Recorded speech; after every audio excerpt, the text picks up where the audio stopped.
religión en una escuela cristiana, dando una clase con sus alumnos, y entonces el profesor estaba explicándole a los alumnos lo que es vivir una vida cristiana. Y entonces, pues, ya en su explicación, le dice el profesor a los muchachos: ¿por qué la gente cuando me ve dice que yo soy cristiano? ¿Por qué? Y los muchachos se quedan así callados. Entonces Pepito levanta la mano. Dígame, Pepito, ¿por qué la gente cuando me ve dice que yo soy cristiano? Dice Pepito: pues porque no lo conocen, maestro. Dice que el hábito no hace al monje, ¿correcto? ¿Qué quiere decir ese refrán? Tantos refranes que sabemos que oiga, son una realidad al kilo. Pero, ¿qué quiere decir ese refrán del hábito no hace al monje? Quiere decir que lo que usted aparenta ser por fuera, no necesariamente lo es por dentro. En el ejemplo del refrán, está diciendo, el hecho de que tenga una sotana no quiere decir que es cura. Y el hecho de que tenga una sotana y sea oficialmente cura no quiere decir que en su corazón sea cura. Porque nosotros lo que conocemos es lo que vemos, las apariencias. Y por eso he titulado esta presentación Apariencias. El pueblo de Dios salió de Egipto. Y conocemos la historia de cómo eso sucedió. Pero una historia que no vemos mucho, y no es que vayamos a ver mucho en este día tampoco, pero una historia que no vemos mucho es lo que debe haber sucedido cuando salió ese pueblo, esa salida inmediata, esa salida de momento y tanta gente. No es que se fueron 2 o 3. Dice la Biblia que eran 600,000 hombres. Y entonces a eso usted le añade las mujeres y los niños. Y hay quien estima que deben haber sido 1.2 millones de personas, hay quien estima más. Vamos a decir, para propósito de la conversación, es más fácil decir 1 millón, pero vamos a decir que hayan sido 1 millón de personas los que hayan salido. Aquí en el condado de Ada hay 2 millones algo, una cosa así. Imagínense que la mitad de la población del condado esté junta y se vaya. Sería fácil manejar ese grupo. ¿Cómo se puede llevar ese grupo hacia adelante? Pero a Moisés le tocaba guiar a ese grupo y sacarlo, y no es que se lo iba a llevar para Hialeah y van parando en cada 7-Eleven que vean para tomarse una agüita. Usted no ha ido con esos grupos a veces que van para Orlando y cada vez que hay una parada alguien tiene que parar, ¿no? Ay, a mí me hace falta una agüita, ay, que yo tengo que comer a las 11:15, ay, que yo tengo que ir al baño, y yo, caramba, ¿por qué no lo hicieron en la primera que hicimos, compadre? No, pero en todas paradas hay que parar por alguien. Y yo, bueno, pues entonces el viaje que demora 3 horas y media no va a demorar 5 horas, no hay para tanta parada. Y todavía después que se paran, ahí empiezan a conversar, y yo, caminen. Yo no hubiera salido para sacar el 1 millón de personas, eso ya está dando patadas ahí. Bueno, esa gente iban a caminar por el desierto. Debo decir que ellos salen con sus animales también. Usted no está guiando solamente niños y viejos y mujeres y gente pesada, no, que está guiando animales también por el desierto. ¿Cuánta agua usted puede haber llevado para caminar por el desierto? Pues yo no sé, pero ni tanta, porque si usted es un padre de familia, usted es el papá y usted tiene, en esos tiempos la gente tenía muchachos, para decir nomás, y usted tenía 7 hijos, usted le tocaba cargar el agua de los 7 hijos, sin mencionar la de la mujer, y entonces si tenía la suerte de tener un burro, un camello, algo, pues cargaba, pero hay un límite a lo que usted puede cargar, y ahora usted está saliendo para el desierto. En algún momento, quizás un día y medio, ya se le acabó el agua. Y ahora cuando los niños empiezan, papi, yo tengo sed, y papi, yo tengo sed, y la esposa, mi hijo, te dije que cogiera más agua. ¿Y ahora qué hacemos? Pues seguimos caminando y con todo ese lío andando, y de momento usted que va caminando hacia el frente, usted ve allá casi que a lo lejos unas palmeras y unas matas. Si usted está en el desierto y usted lleva unos días caminando en el desierto y ahora usted ve palmeras y matas y vegetación, aunque sea a lo lejos, Eso nada más que puede ser una de dos cosas. O es un espejismo, o es agua. Una de dos cosas. Y entonces usted lo ve y usted le dice, ¿a quién le va a preguntar primero? A su esposa. Mira, ¿usted ve tú ves lo que hay ahí? Sí, yo veo. ¿Qué tú ves? Veo unas palmeras y veo unas matas. Mira, fulano, ¿tú ves lo que hay ahí? Sí, ves. Entonces no es un espejismo. ¿Qué habrán hecho 1 millón de personas cuando vieron un oasis? ¿Qué habrán hecho? Miren, nosotros hacemos un almuerzo, yo no sé, aquí no debe pasar, porque ustedes son, por eso yo me voy a pasar para acá, ustedes son muy buenos. Pero allá en mi iglesia hay un almuerzo y va una tonelada de gente arrastrando. Y digo, caballero, parece que no comen hace una semana, hermano. Siéntese y espera un rato. No es verdad, aquí no pasa, yo sé que aquí no pasa, ustedes no lo ven. Pero, mira, ya, hermano, pues la gente no ha comido. ¿Qué habrá pasado cuando 1 millón de personas que tienen sed, que están caminando en un desierto, cogiendo un sol de película, y ahora ven un oasis? ¿Usted cree que hayan ido? Nos dirigimos hacia él. 1 millón de gente corriendo de cabeza para allá. Eso debe haber sido, si hubiéramos tenido un drone para ver esa vista de ese 1 millón de gente corriendo para allá. Y cuando llegan tirando los cubos, yo no sé si era un pozo, si era un estanque, tira cubos por ahí, empieza a sacar el agua. Y cuando sacan el agua y empiezan a tomarla, ¡qué agua más fresca! ¡Qué deliciosa esta agua!, ¿verdad? Eso fue lo que pasó. Éxodo 15. Éxodo 15. Versículos 22 y 23. Moisés hizo partir a Israel del Mar Rojo. Salieron al desierto de Sur y anduvieron 3 días por el desierto sin hallar agua. Llegaron a Mara, pero no pudieron beber las aguas de Mara porque eran amargas. Por eso le pusieron el nombre de Mara. Cuando ellos llegaron a aquel oasis y tiraron los cubos y sacaron agua, cuando usted tiene sed, y yo no sé si aquí haya habido una persona que haya sentido esta sed. No sé, yo no sé. Oímos los cuentos de la gente que sale de Cuba en las balsas y se toman, usted sabe qué, porque algo hay que hacer para sobrevivir. Esa gente ha sentido sed. Yo no he sentido esa sed. Pero cuando yo siento la sed común y me dan un vaso de agua, yo no me voy tomando el agua. ¿Cómo se la toma usted? De un golpe así. Entonces, esa gente cuando vieron esa agua y se tiraron de cabeza allí, cogieron el cubo y de alguna manera pudieron coger un poco de agua y se la tiraron y empezaron, y cuando le cae en el cuello, le entra aquí en el atraque, lo que apariencia. Todo aquel oasis tenía apariencia, y por esa apariencia ellos fueron engañados. A la gente le caerán bien los hipócritas. ¿A usted le caen bien los hipócritas? Usted es una de esas personas que dice, a mí me encanta conocer gente hipócrita, ¿no? Y sentarme y conversar con ellos, ¿verdad? Que son una cosa por un lado y otra cosa por otra.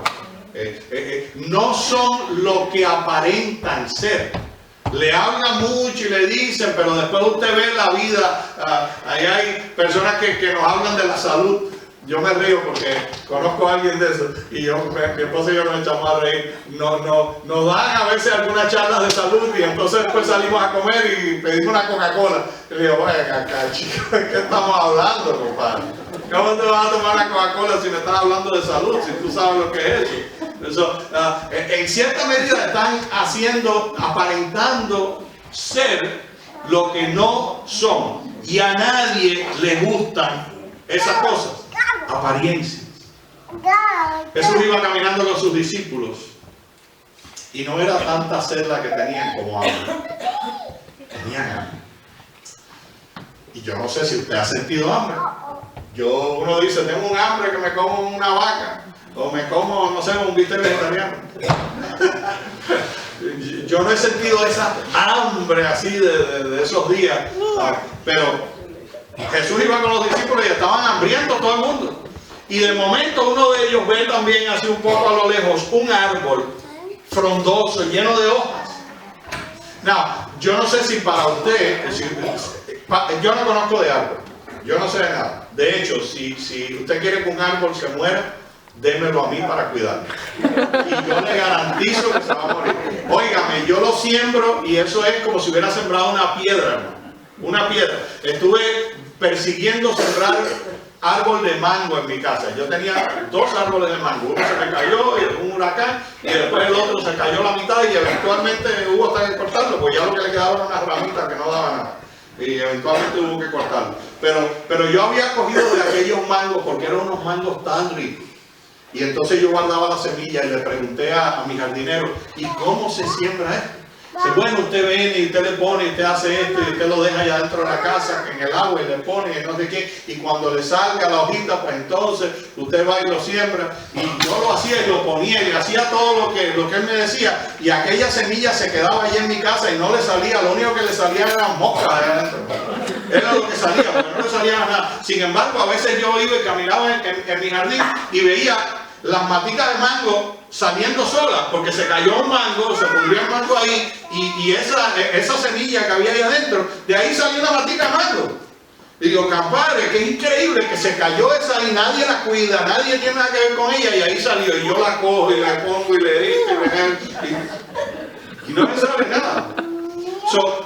Yo sí veo un árbol así a lo lejos y ni aún de cerca, pero yo no pudiera decir de qué cosa es ese árbol. Pero ellos sí, porque por el tipo de cultura y de sociedad en el que ellos vivían, era una sociedad bastante agrícola. Ellos podían ver el árbol y cuando lo ven lleno de hojas, ¿qué árbol dijeron ellos que eran ese? Higos. Higo. Eso es una higuera. Y si usted tiene hambre y usted ve una higuera frondosa, y debo decir dentro de la historia que las higueras se ponen frondosas cuando dan higos. Si usted ve una higuera que está frondosa y usted tiene hambre, ¿qué hace usted? Usted va de cabeza para allá, para la higuera. Y ya lo que usted ve es sentado debajo de la higuera, comiéndose su higo. A mí me gustan los higos, a mi esposa sí, yo no sé, yo le hubiera dicho, te lo cambio por otra cosa, buscamos un mango. Pero cuando ellos llegan allí, empiezan a ver y todo aquel árbol y lleno de hojas. ¿Cuántos higos encontraron? Pero ¿cómo va a ser? No, debo decir que no era tiempo de higos, pero el árbol estaba frondoso. Y cuando vieron que el árbol estaba tan frondoso, pero no había ningún higo, ¿qué hizo Jesús con aquel árbol? Evangelio según San Marcos, capítulo 11, versículos 12 al 14.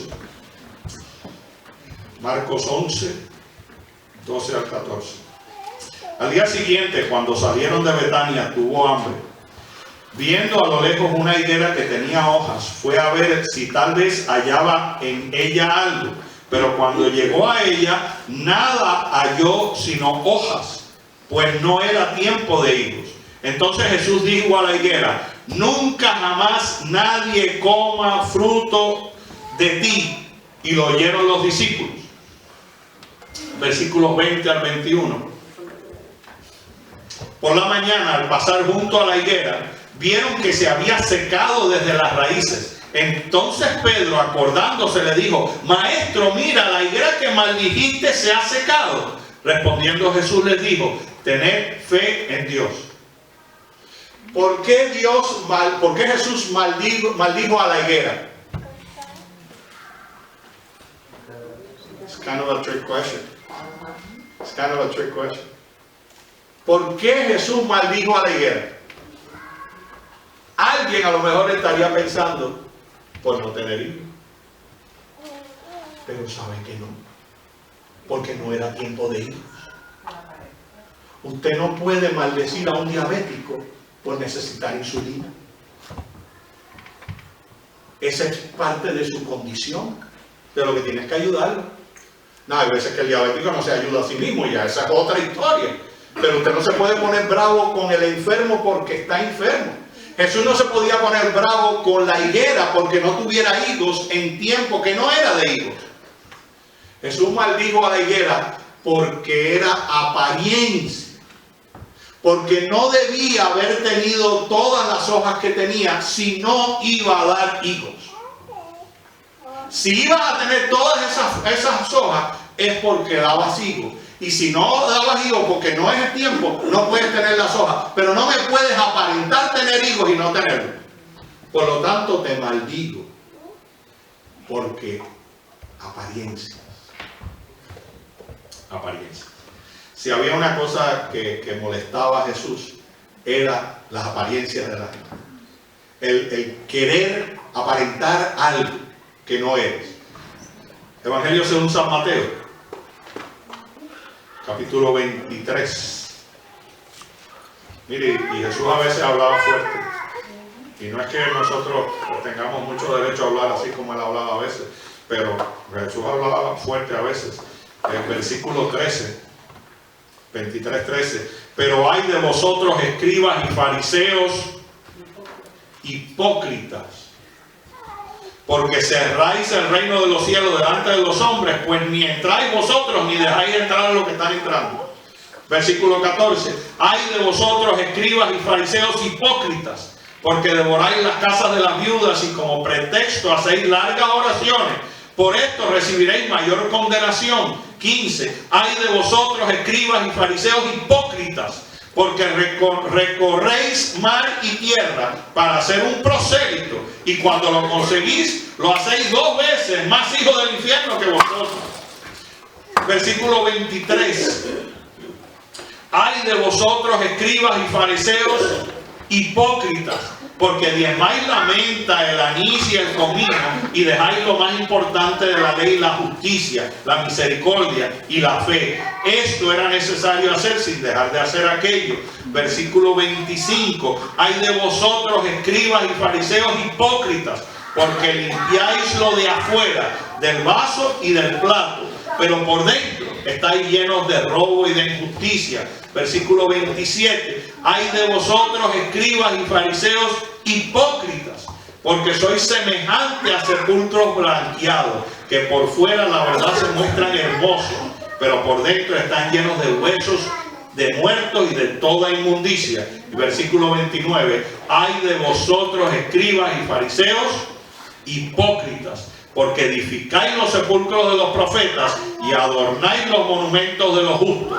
Y decís, si hubiéramos vivido en los días de nuestros padres, no habríamos sido sus cómplices en la sangre de los profetas.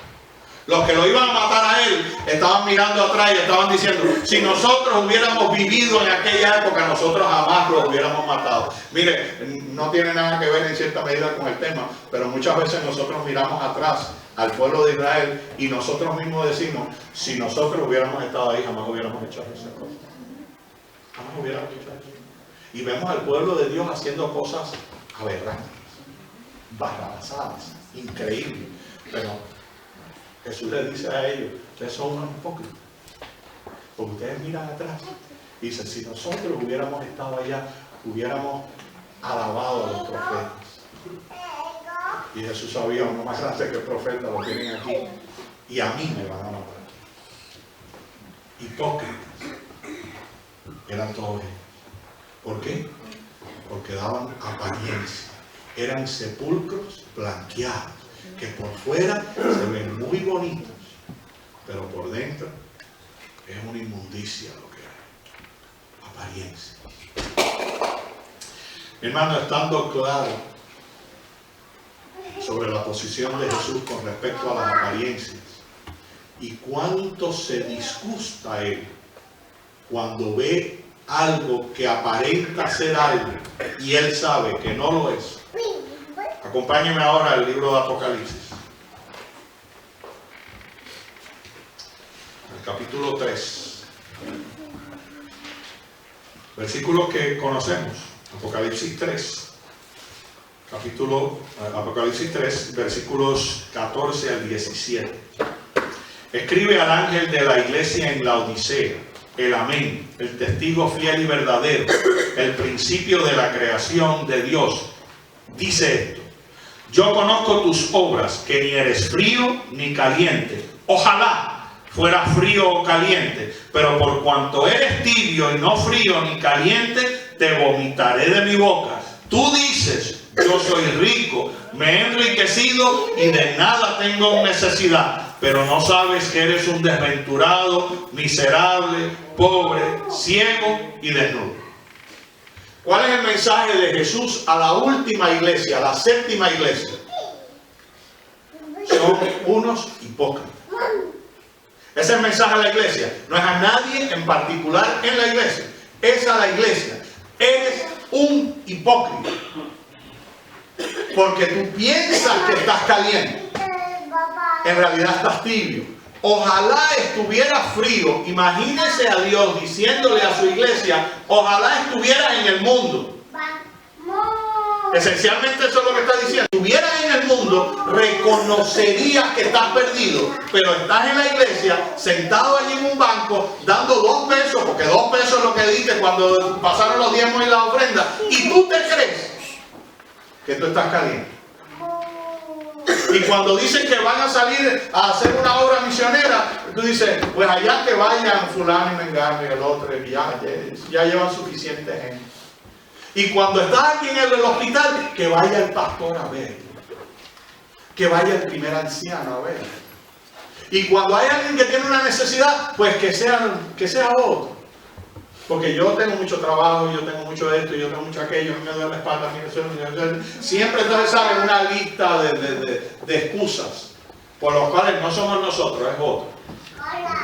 Pero el Señor mirando a esa iglesia, y a esa iglesia yo sí no quiero pedir trabajo, pero mirando a esa iglesia, Jesús le dice, son una partida de hipócritas. ¿Cómo me pueden decir que me aman a mí y no aman a su hermano que tiene una necesidad que está al lado de ustedes? Porque si tú no amas al que está al lado tuyo, que tú lo ves, ¿cómo tú me puedes amarme a mí? ¿Cómo me puedes tú amar a mí? Si tú no amas al que está sentado ahí en el banco al lado tuyo. Si tú no amas al que tiene la necesidad.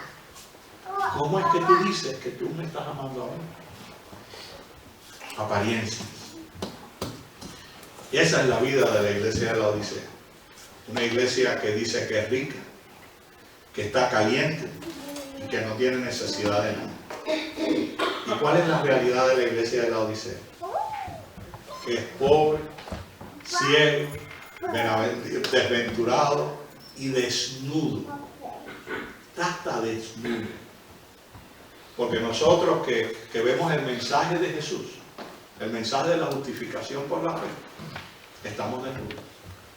Aquellos que debemos cubrirnos con la gracia de Jesús, estamos desnudos. Dice Jesús, no digo yo, aquí le puedo decir, hay veces que no hago muchas bodas, así que no me vendo para bodas, pero hay veces que me piden que haga una boda de personas que no son miembros de la iglesia, y al que me pide eso, si le voy a decir que sí, le digo, fíjate lo que te voy a decir ahora.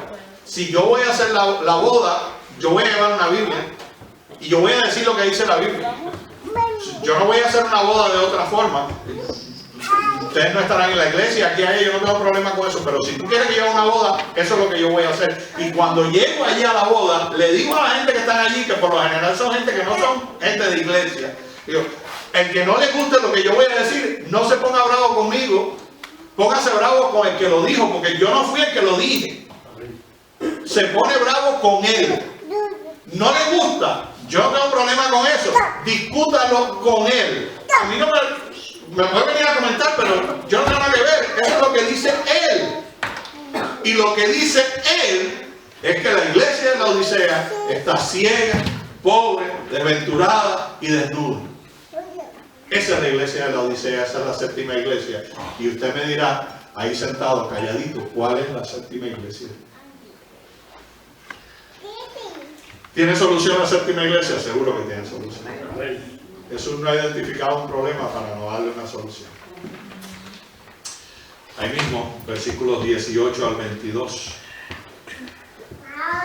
Por tanto, yo te aconsejo que compres de mí oro refinado en el fuego para que seas rico, y vestiduras blancas para vestirte, para que no se descubra la vergüenza de tu desnudez, y unge tus ojos con colirio para que veas.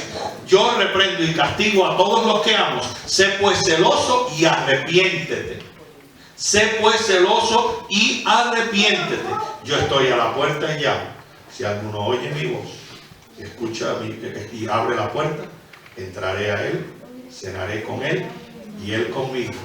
Al vencedor le concederé que se siente conmigo en mi trono, así como yo he vencido y me he sentado con mi Padre en su trono.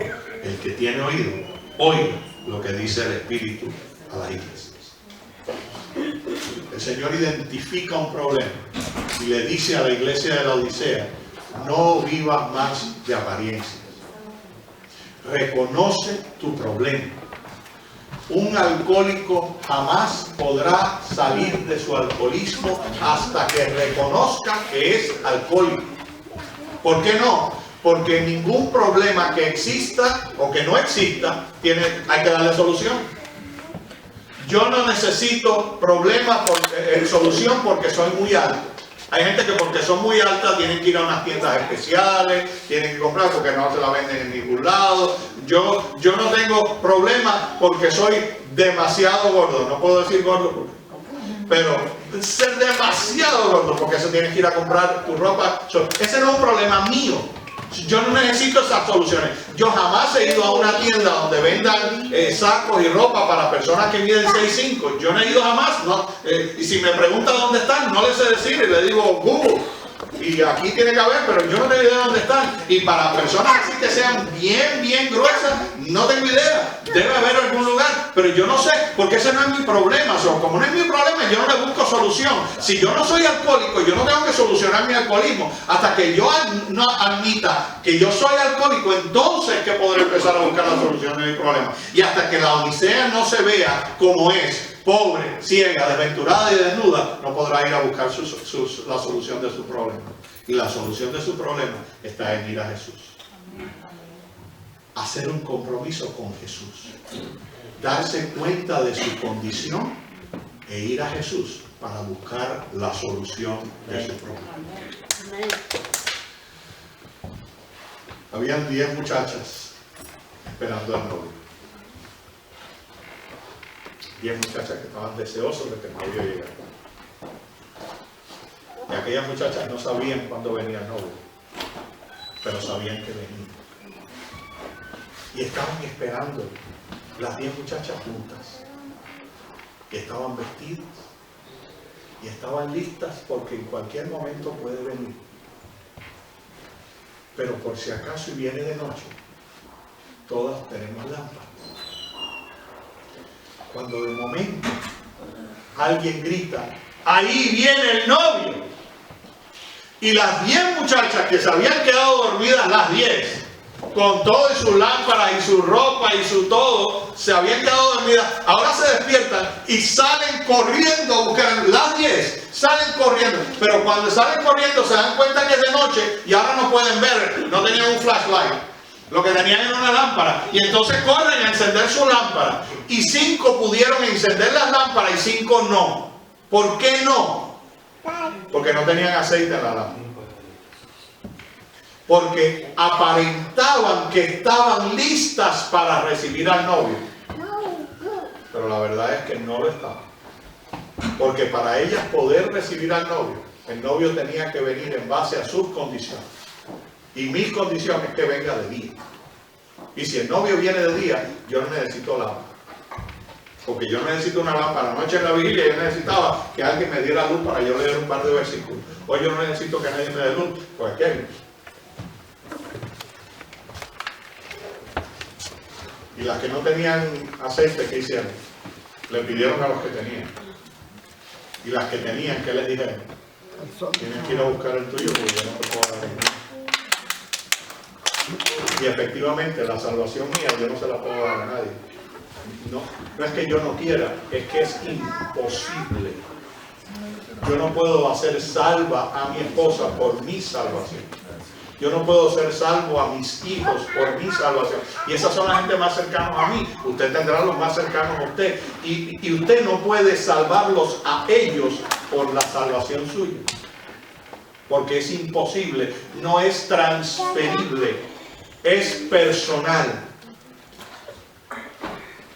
Por lo tanto, solo 5 de las vírgenes que esperaron pudieron ir con el novio. Y ya cuando las otras vírgenes llegaron y tocaron la puerta para que las dejaran entrar, ya el novio le dijo: es muy tarde. Y mire, si triste es no saber que el novio viene, más triste es darse cuenta que vino y que yo no me pude ir con él. Eso sí es triste. Porque había gente que no lo estaban esperando, había gente que no eran novias, había gente que no les importaba. Esa gente le va y le viene, que venga el novio cuando venga, a mí no me interesa, yo estoy en mi lío, no me interesa. Pero habían 10 que sí lo estaban esperando y sabían que venía. Y cuando el novio vino, cerró la puerta. Y usted se quedó ahí afuera. Y tocaba. Y el novio le decía: no puede ser, es demasiado tarde. Mi hermano, te tengo algunas preguntas para tu pensamiento y tu meditación en esta mañana. ¿Estoy pretendiendo yo ser que no soy? Dicho sea de paso, estas son preguntas personales para mí también. Yo no estoy haciendo preguntas, yo quiero hacer las preguntas del Señor. Pero ¿estaré yo pretendiendo ser lo que no soy? ¿Dónde están mis frutos? Dice la Biblia: por sus hojas los conoceréis. Por sus frutos. Eso es lo que dice. Por sus frutos. Por sus frutos los conoceréis. Eso es lo que dice. Y la salvación es por fe. Y estamos claros en que es por fe. Punto. Y aparte se acabó. Yo recuerdo cuando yo estudiaba, hacía estudios bíblicos, me lo daban a mí, y yo escuchaba y decía: ¿qué es eso de la fe y las obras? Bueno, la fe y las obras, y quizás algunos de ustedes hayan escuchado esa ilustración, es como un barco. Y entonces en ese barquito hay 2 remos. Y uno es la fe y otra es las obras. Y entonces la fe y las obras. Y la fe y las obras. Y mientras más yo he ido estudiando, más me doy cuenta que ese barco, primero, no tiene ninguna cosa para estar remando. No tiene remo. Lo que tiene es una vela. Y es una. Y esa vela la sopla el Señor si yo la abro. Si yo abro mi vela, el Señor soplará. Pero mis obras, lo único que son es el resultado de mi fe. Yo no tengo un remo que es las obras que me va a llevar a ningún lado. Porque me acuerdo en la ilustración, si usted rema solamente con las obras, pues entonces va haciendo así. Y si rema solamente con la fe, pues entonces va haciendo así. Pero ninguna avanza. Pero es que la realidad es que esa ilustración no aplica. Porque cuando yo hago así con mis obras, yo no voy ni así ni a ningún lado. Yo me quedo parado donde estoy, en ningún lugar. Si acaso mis obras lo que pueden llevarme es a engañarme a mí mismo, diciéndome que yo estoy caliente porque estoy haciendo algo, porque di, porque fui, pues, cuando en realidad las obras no son otra cosa que el resultado de mi fe. Y si yo no tengo obras, eso lo que quiere decir es que no tengo fe. La fe que yo pienso que tengo, en realidad no la tengo. Y lo que estoy es aparentando tener fe. Mi hermano, los dejo con una parábola que aparece en el Evangelio según San Lucas, capítulo 13, versículos 6 al 9. Evangelio según San Lucas, capítulo 13, versículos 6 al 9. Dijo también esta parábola: un hombre tenía una higuera plantada en su viña y vino a buscar fruto a ella y no la halló. Y dijo al viñador: ya hace 3 años que vengo a buscar fruto en esta higuera y no la hallo. Córtala. ¿Para qué inutilizar también la tierra? Él entonces respondiendo le dijo: Señor, déjala todavía 1 año, hasta que yo cabe alrededor de ella y la abone. Si da fruto, bien, y si no, la cortarás después. El Señor ha venido acá hoy a decirte: ¿dónde está tu fe? Porque tus frutos no los veo. Veo muchas hojas. Veo un árbol muy frondoso. veo muchos sábados, y veo muchas ofrendas, y veo muchos golpes de pecho, y muchas corbatas, y muchos vestidos elegantes. De eso veo mucho. Pero yo quiero ver tu fe. Y la forma en que yo veo tu fe es por tu fruto. Y llegará el momento en que el dueño de la finca le diga al viñador: córtame esa higuera, porque no tiene fruto. Pero todavía no. Todavía el viñador está diciendo: Señor, déjame un poquito más. Déjame, que yo quiero seguir trabajando con ella. Déjame podarla y déjame cavar alrededor y déjame echarle un poco de abono y quizás un poco más de agua. Señor, dale un año más. Y cuando vengas, si no tiene frutos, habrá que cortarlo. Pero si tiene frutos, estarás contento de tener un árbol productivo en tu finca. Amén. Mi hermano, en esta iglesia hay muchos árboles. Yo quiero pensar que cada uno de esos árboles es un árbol productivo para el Señor. Amén. Es un árbol que lleve buen fruto. Es un árbol que no viva de apariencia, que no viva de lo que los demás ven, sino que viva de lo que Dios ve. Y tú sabes lo que Dios ve. Yo no lo sé, ni necesito saberlo, ni tú necesitas saber lo que ve el otro. Cada uno de nosotros es su propio árbol individual, y cada uno de nosotros como árbol le habla al Señor y el Señor le habla a ellos. Lo único que necesitamos es mirar al Señor y decir: ¿qué ves cuando ves mi árbol? ¿Ves fruto, Señor? ¿Fruto producto de mi fe en ti? ¿Eso es lo que ves? Y si eso es lo que ves, el Señor estará contento contigo. Amén. Amén.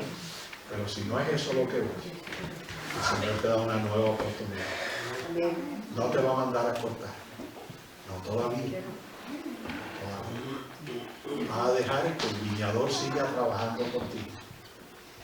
Y el viñador trabajará, pero no va a colgar las frutas en tu ramo. Te va a ayudar y te va a dar lo que tú necesitas para tú tener tu fruto. Porque cuando venga el dueño de la finca, lo único que va a hacer es cortar algo y llevar. No hay más que eso. Y mi hermano, yo no sé tú, pero yo quiero que el Señor diga: venid, benditos de mi Padre. Amén. Venid, benditos de mi Padre. Heredar el reino preparado para nosotros desde la fundación del mundo. Porque tuve hambre, me diste de comer, tuve sed y me diste de beber, estuve desnudo y me cubriste, enfermo y me visitaste, en la cárcel y me fuiste a ver. He aquí un buen hijo de Dios. Entra en el gozo de tu Señor. Que esa sea la respuesta que el Señor nos dé cuando cada uno de nosotros se enfrente a su Señor en ese gran y terrible día. No para quedarnos aquí quemados y consumidos, sino para ir con Él por los siglos de los siglos. Que el Señor le bendiga. Amén.